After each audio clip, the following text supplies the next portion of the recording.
Una patología bastante frecuente en los niños que se diagnostica prenatalmente, que ocurre 1 en 6.000 recién nacidos vivos, es las valvas de uretra posterior. Es una patología obstructiva que a la larga tiene un pronóstico reservado en estos niños si no son tratados a tiempo. Veamos de qué se trata esta enfermedad. Entonces, la vía urinaria normal, que está conformada por los riñones, el ureter, la vejiga y la uretra. ¿Qué pasa en estos pacientes con una patología renal, con valvas de uretra posterior?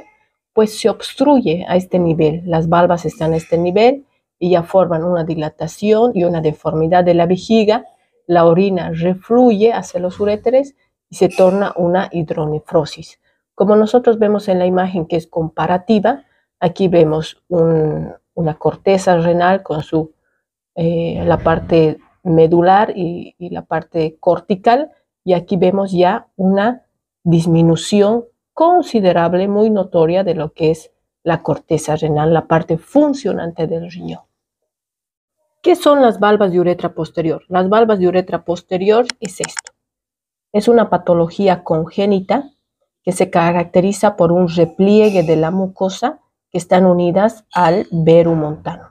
Empieza aquí, cuello vesical, y termina en el verumontano.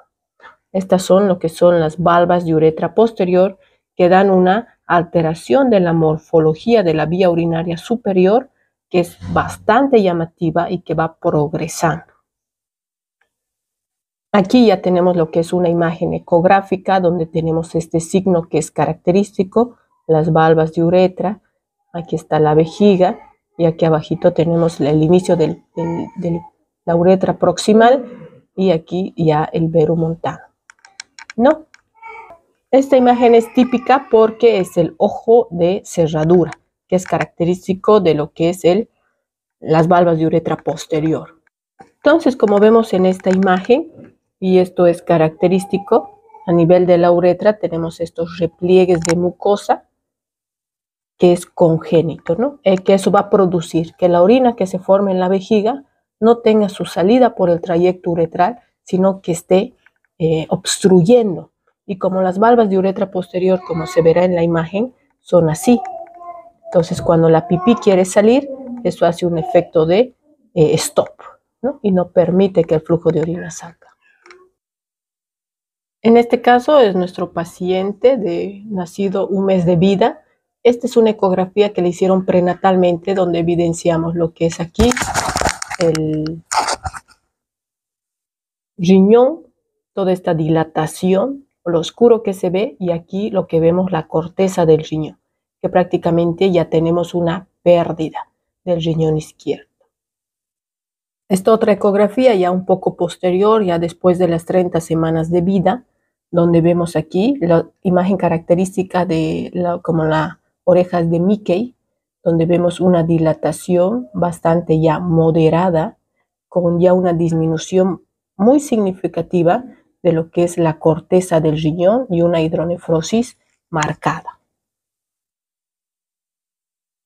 Aquí vemos también lo que es la hidronefrosis marcada en los dos riñoncitos. Este es el lado derecho y este es el lado izquierdo, con pérdida de la disminución de la corteza renal bilateral. Y aquí también nos muestra la misma imagen, diferente posición.